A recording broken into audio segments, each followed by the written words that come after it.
Is it possible to weave together quantum mechanics, mainstream astronomy, and Einstein's theory of relativity with ancient Jewish mysticism in order to scientifically resolve the dispute of the age of the universe?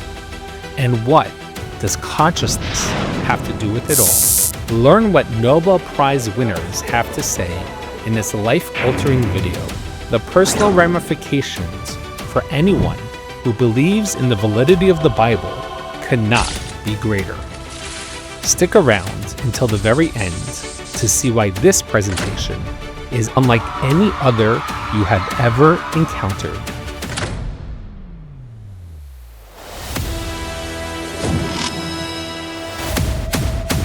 What do you think the age of the universe is? I'm not sure. Probably 6,000 years. What about you? Before we begin, let me take you through some topics that we're going to cover today. First, we're going to start with infinite versus finite universe. Then we're going to get to what the age of the universe is, according to the Bible versus science. Then we're going to delve deeper into the Jewish tradition. This is a very important point because of the depth of understanding that our sages teach.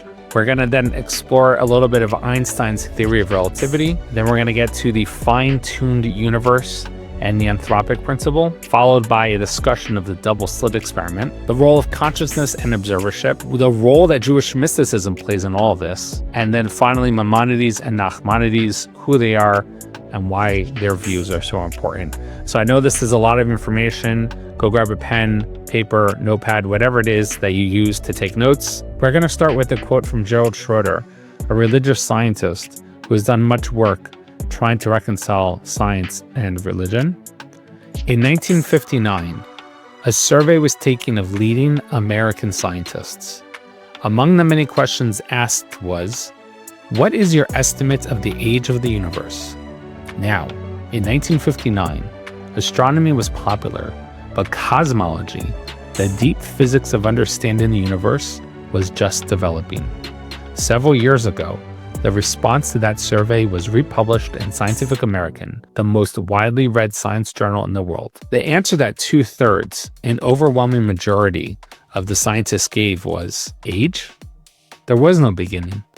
Aristotle and Plato taught us 2,400 years ago that the universe is eternal. In 1964, in Bell Labs, Penzias and Wilson were developing a radio telescope, and no matter where they turned it, at a certain frequency, they kept finding noise. They weren't sure what was going on. They even thought perhaps it was pigeon droppings, which they cleaned and scrubbed. And they kept getting this interference in their commercial radio telescope. So they went down the road to Princeton University and asked the scientists there. Much to their surprise, they found out that they had accidentally discovered the remnants of the Big Bang, the cosmic microwave background. And in fact, the researchers at Princeton were working on developing a technology just like this in order to find it. And eventually they were awarded the Nobel Prize for this discovery. What they found eventually was this. Now at the time it didn't look this detailed, but this is essentially called the fingerprint of God. That's a term astronomers use. This is what the universe looked like about 386,000 years after the Big Bang, with areas where a little more hot and a little cooler. The difference between the red and the blue is about 1/10,000th of a degree. And these areas here that are red and yellow will eventually form from that time going forward, galaxies and superclusters. And these will be voids, like the Great Void, areas of the universe that seem to have very little to anything there. And so after 2,400 years, the consensus so quickly changed, even within that 5-year time frame, from 2/3 of scientists saying that there was no beginning to virtually all scientists now agreeing that there was a beginning. So already the first line of the Torah, at least the first part of the first line of the Torah, is now agreed upon for everybody. If you look inside the Bible itself, within what's called the Tanakh or the Old Testament, you'll find starting from Adam Arishon, going all the way to Moses and the Jewish people receiving the Torah, at Mount Sinai, that if you count it, you get 2,449 years. And then this is when our tradition that the Jewish people have held going all the way down from then until now was 3,336 years. And the Jews have been very, very meticulous in keeping this record. So you add them together and what you get, 5,785 years. That's how old the world is according to the Torah, according to the Bible. It's not by, this is a very important point, it's not due to any specific verse or chapter, but it's actually the history that's along between the book itself and the Jewish people. Now, what about the age of the universe according to science? So there's three main ways to get about this. One is through the WMAP, Wilkinson Microwave Anisotropy Probe. You can go Google that, which looks at the cosmic microwave background anisotropy and it adds in cosmological models, and you'll get 13.7 to 13.8 billion years old. And those are 1 sigma error bars. So like a bell curve, that's about 68% confidence. And then if you go out another sigma, you end up getting over 99% confidence that the universe is in the 13.7 to 13.9 billion year range. Second is looking at the oldest globular cluster stars using something called color magnitude diagram matching. And there you get, for 1 sigma, about 9 to 15 billion years. And lastly, you get radioactive decay of thorium-232 and uranium-238. You get estimates between 9 to 17 billion years. Now, what about the age of the universe according to the Torah or the Bible? So here we have to get into a little more Jewish tradition. If you look at the whole Chumash, which is Hebrew for the 5 books of Moses, you'll find that there's 31 verses that describe all of creation. That's half of 1%. The implication of which is that the Bible was never meant to be a science book, but rather a book of morality and how to live our lives. And yet, with that in mind, there's still more secrets that we can learn. In a part of the oral tradition called Chagiga, in the beginning of the 2nd chapter, it says Rav Yehuda further said that Rav said, so 2 different people, 10 things were created the first day, the measure of day and the measure of night. And then Rashi, who's one of the most foremost commentators in the whole Torah, says that a day and a night together equal 24 hours. Well, this is a little weird. Why would there need to be a reason for Rashi or for any commentator to say that a day and a night are 24 hours? We know that a day and a night are 24 hours. What is he alluding to? The Ramban, Nachmanides, who lived in the 1200s, says that creation happened over 6 24-hour periods containing all of the ages and all of the secrets of the world. Another interesting phrase, a bit cryptic. Ramban also says there are 3 creations, and the word for creation is bara in Hebrew. Bara means to create something from nothing, and he says there's 1 physical, that was the world, Bereshis bara, and then 2 spiritual, with the animal soul and the godly soul, in Genesis 1:1, 121, and 127. He says all the other descriptions there are formations or made, but the word bara in Hebrew means creating something from nothing, like a physical universe started with something very tiny, like the size of a mustard seed, and from there it grew bigger. So you start to see something very interesting. Ramban says perhaps there was a Big Bang. Now there's a little bit of Hebrew here. V'hi erev, v'hi voker, yom echad. This means it was night and it was morning, 1 day. So this is a classical question because the rest of the account of creation says the 2nd day, the 3rd day, the 4th day. But on the 1st day, it does not say the 1st day. That would be called Yom Rishon. It says Yom Echad. It says 1 day. So classic question, why does it say day 1 or 1 day and not 1st day? So first implies comparison. This is what Ramban said. An existing series. And there was no existing series. Day 1 was all that existed. So what's the implication here? The implication is that the reference frame of the accounting of creation is looking forward. The whole story being told is saying from a reference frame standpoint, I'm telling the story looking forward, not now, later, looking back. An example of this would be if you think of the first Super Bowl in the mid-60s. You didn't say this was the first Super Bowl. You said it was the Super Bowl. If you ever go to these charity dinners, they'll say this is the first annual charity dinner for such and such an organization. You know what I call that? Wishful thinking. How do you know it's the first annual? Maybe it's the only one. Only once there's a second dinner or a second Super Bowl can you go and say that it's annual or that the first one was actually first. Until then, it just was. So this is telling, Ramban is saying, you're looking forward. Ramban also had a very interesting statement. Time only begins when mass is present. For those that know relativity, this was a novelty of Einstein in the early 1900s. And why? How do we see that? You see this from the Lorentz transformations, which discuss how time and space flow differently in different reference frames. And if you have a particle of light called a photon, so here in the equation, when v equals c, the velocity of the photon equals c, the speed of light, because it's light by definition, this denominator blows up to infinity.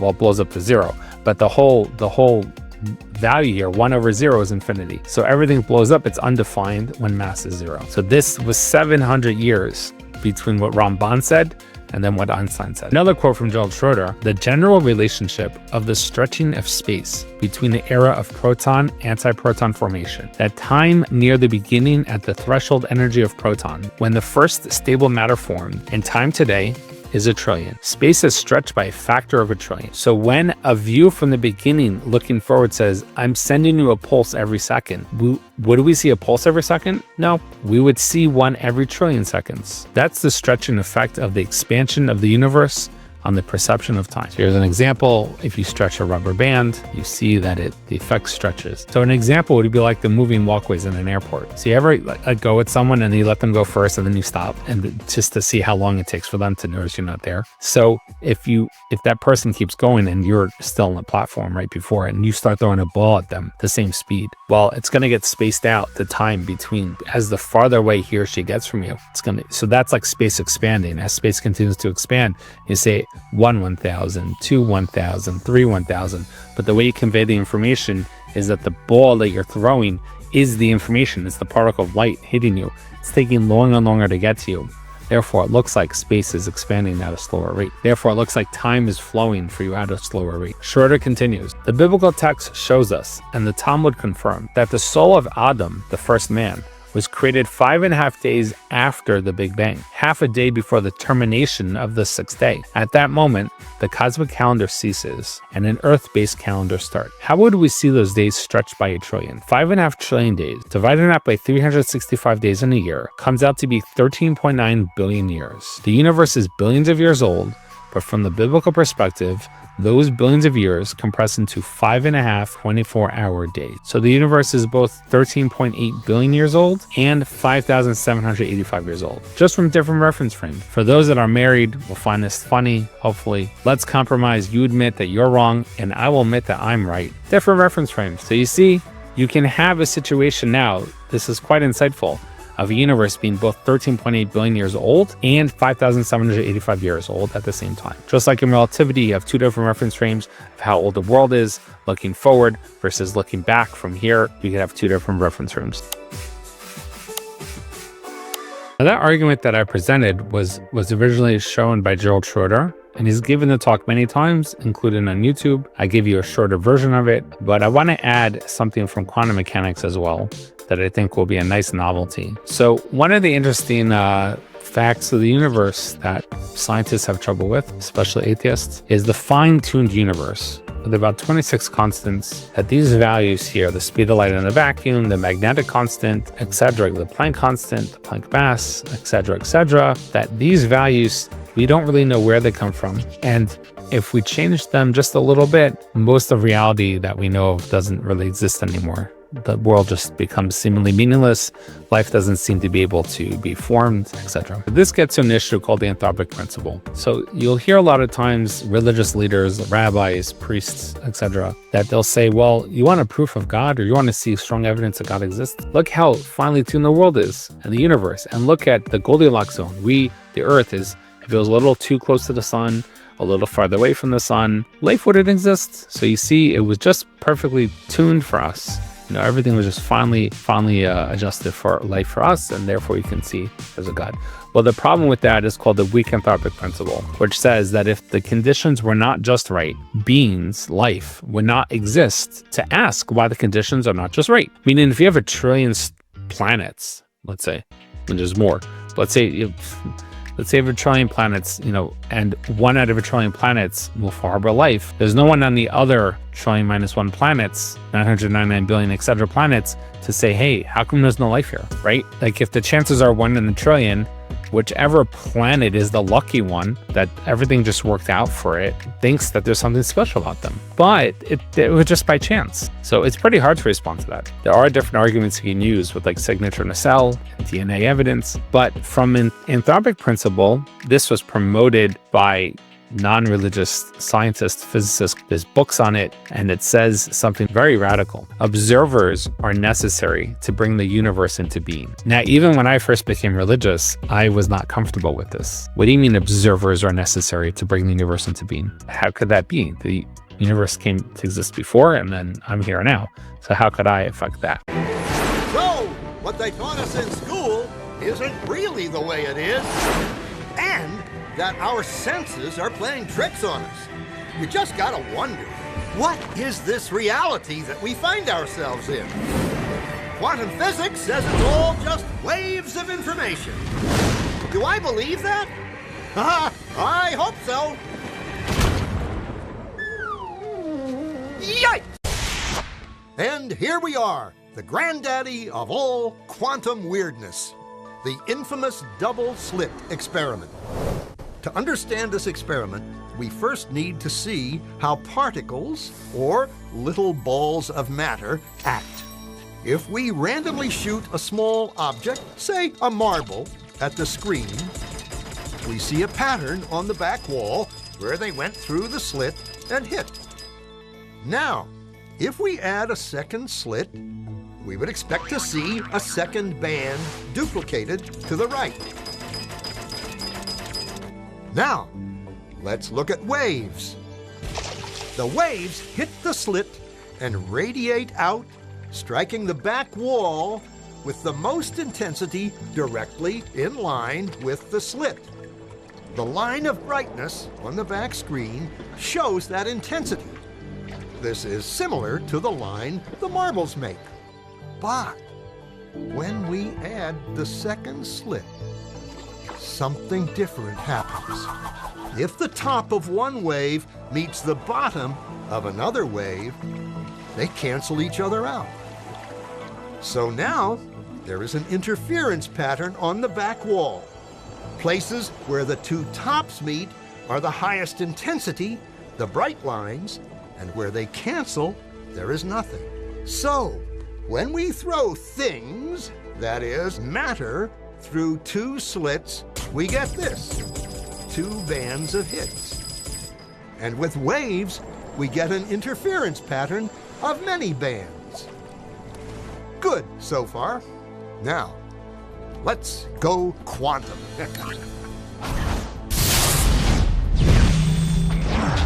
An electron is a tiny, tiny bit of matter, like a tiny marble.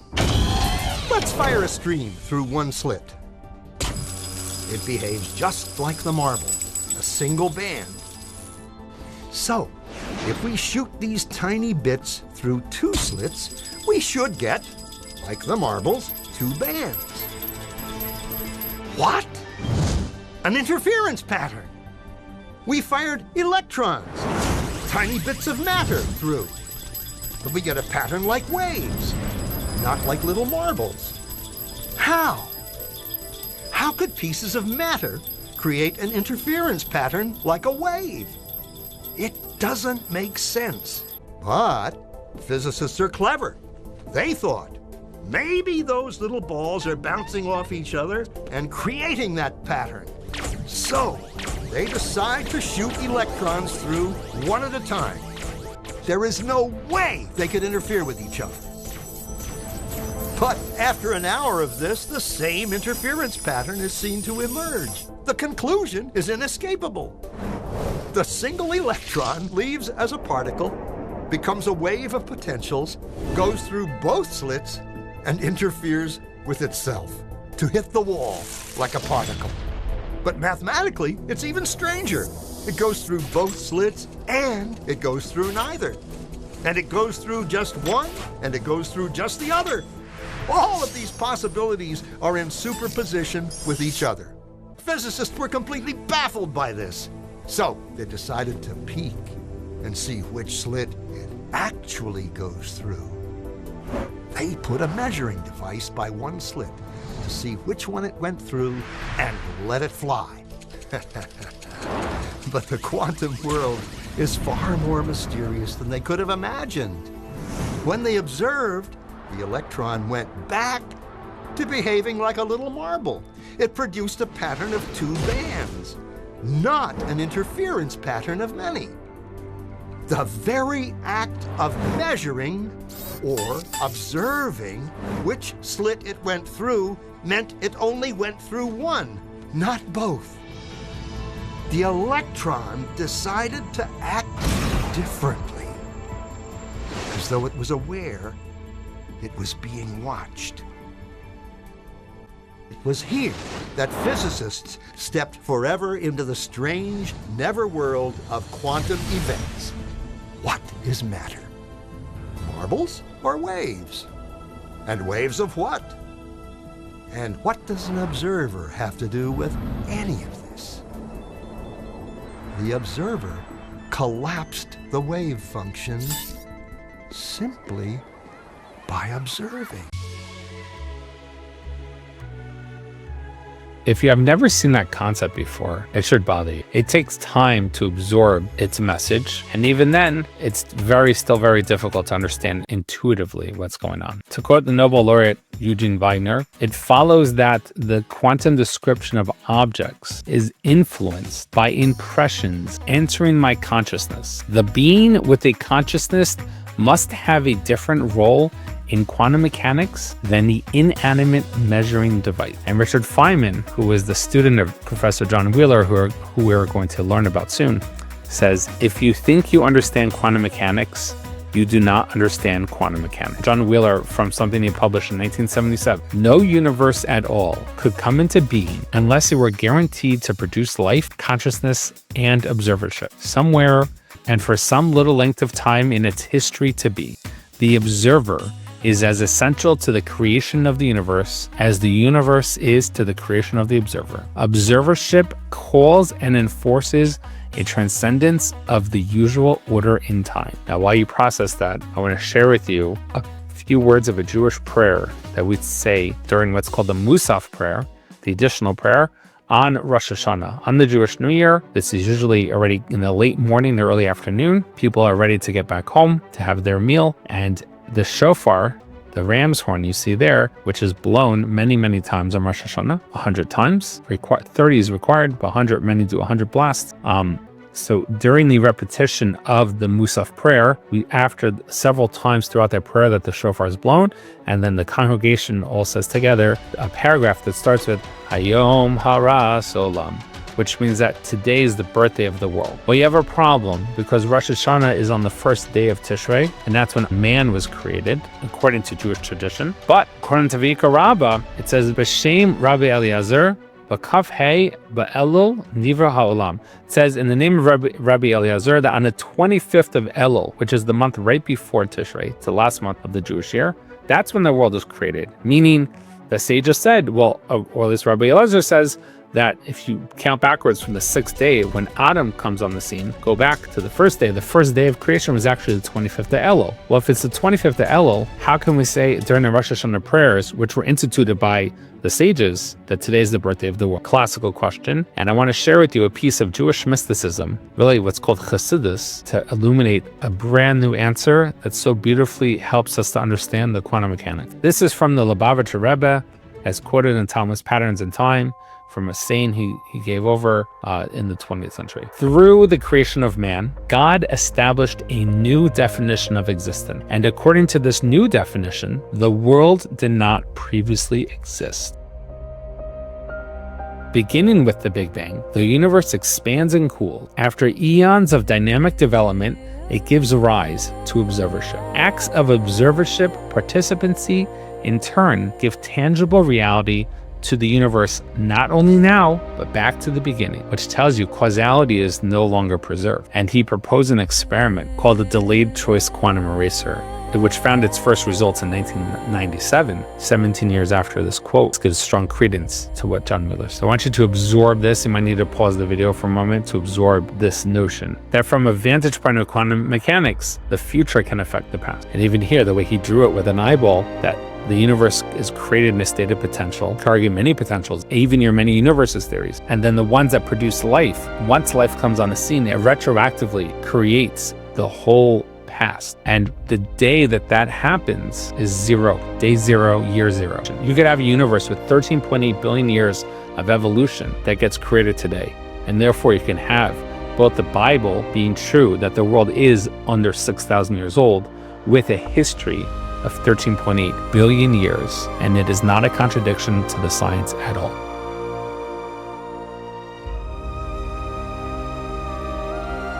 Lastly, to finish up, Maimonides, Rambam is the Hebrew for Maimonides, who's considered the greatest Jewish philosopher in all of our history. And Adam lived 130 years, and he begat a son in his own likeness, in his form, Genesis 5:3. Those sons of Adam who were born before that time were not human in the true sense of the word, but mere animals in human shape and form. What is that observership? It could very well be that only once you have a divine soul, as Ramban mentioned earlier, Nachmanides mentioned earlier, the three creations, the animal soul and then the human soul, that once the human soul is put into man 5,785 years ago, all the other people that were around on the world did not qualify to bring the universe into full reality from the state of potential it was in. And only once God came down and put that soul in here, it finally, as we say, collapsed the wave function and brought the universe into being, with 13.8 billion years of history starting at 0. Congrats on making it this far. You learned a lot of new information, and you may even benefit from rewatching this video before you share the link with your friends and family. When we discussed Einstein's relativity, you may have wondered what the Bible has to say about astronomy. Click here to see an overlap of scripture and astrophysics. Or if you haven't seen it already, click here to learn about the proof of the personal God of the Bible.